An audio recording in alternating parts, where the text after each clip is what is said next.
நான் சின்ன குழந்தையா இருந்தப்போ இந்த மாதிரி ஒரு gift பாக்ஸ் வந்து 5 ரூபாய்ன்னு விற்பாங்க. ஸோ இப்போ அதை பார்த்தோன்னே எனக்கு அந்த ஆட்டோகிராஃப் ஞாபகங்கள்லாம் வந்துருச்சு. அதனால நான் என் பிள்ளைக்கு இந்த gift பாக்ஸ் வாங்கிட்டு வரலாம் அப்படின்னு சொல்லி வாங்கிட்டு வந்தேன். ஸோ இந்த gift பாக்ஸ்ல என்ன இருக்குன்னு பார்க்கலாம். பிரி இது இல்லை வரும் பிரிக்கலாமா?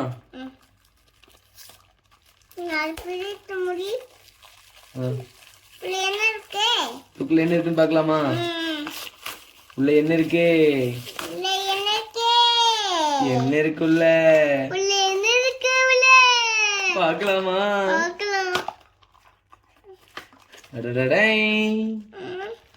பாப்பாக்கு என்ன கொடுத்துருக்காங்க? ஓபன் பண்ணிட்டேன்.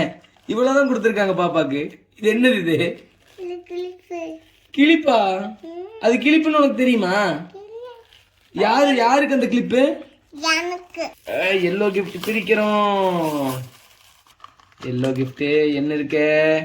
வாவ், என்ன இருக்கு? என்னது இது? கொம்பலா? இந்த கம்பளை வச்சு காதுல டரக்குன்னு குத்துவாங்க. 5 ரூபாய்க்கு இந்த 2 எண்ணம் தான் வந்துச்சு. ஒரு கம்மல், ஒரு கிளிப்பு. நமக்கு எதுவும் யூஸ் இல்லை, இவளுக்கு இது யூஸ் இல்லை. இவங்க அம்மா கொடுத்துட வேண்டியதுதான். இந்த வச்சுக்க.